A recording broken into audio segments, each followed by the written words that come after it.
कृष्ण हरी. आजचा अभंग आहे, मान अपमान गोवे अवघे गुंडुनी ठेवावे, हेची देवाचे दर्शन सदा राहे समाधान.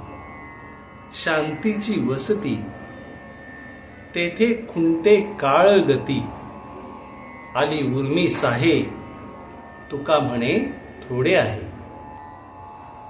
या अभंगामध्ये तुकाराम महाराज म्हणतात की परमार्थ मार्गात अहंकार निर्माण करणारे वृथा मान अभिमान हे गुंडाळून ठेवायचे.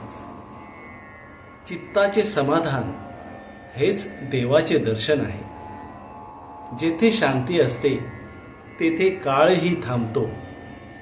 तुकाराम महाराज म्हणतात, प्रपंचातील सर्व कामविकारांच्या उर्मी शांतपणे सहन करणे म्हणजे परमार्थ मार्गाची वाटचाल करणे होय. राम कृष्ण हरी.